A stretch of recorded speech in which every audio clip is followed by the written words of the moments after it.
Hunden skal forstå, at gå op på tæppet har værdi. Nogle gange er man heldig, at den går direkte op og sætter sig, så man kan klikke for det.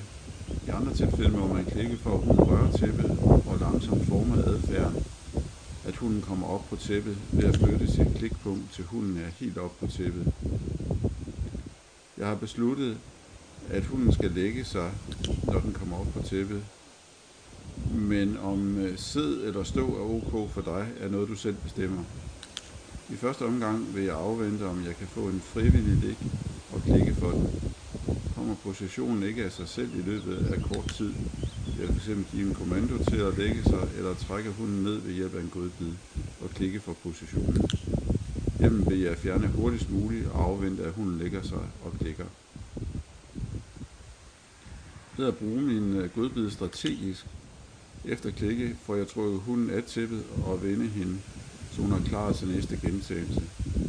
Tæppet er der, og jeg er lige blevet klikket og belønnet for at gå derop og lægge mig, så det gør jeg da bare igen, tror jeg hunden tænker. Når trin 1 og 3 kører, kan der komme lidt afstand på. Brug godbiden efter sidste klik til at flytte hunden og vende den mod tæppet. Til at starte med øges afstanden langsomt.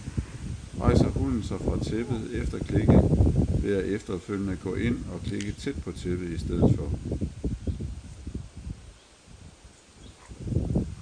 Når hunden frivilligt tilbyder adfærden på afstand, så kan man begynde at sætte kommando på, når hunden påbegynder adfærden frivilligt.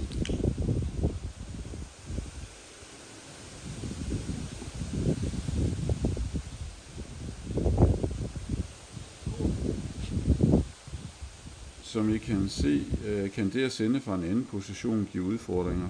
Her afventer jeg, at hun selv tilbyder adfærden igen. Hun skal ikke have en ekstra kommando. Havde hun ikke tilbudt adfærden frivilligt, så havde jeg afbrudt og gået tættere på og startet forfra ved trin 1.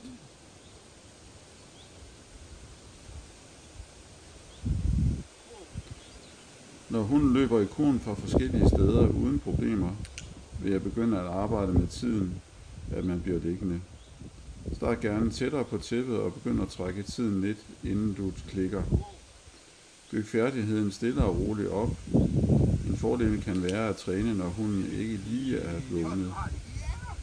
God fornøjelse.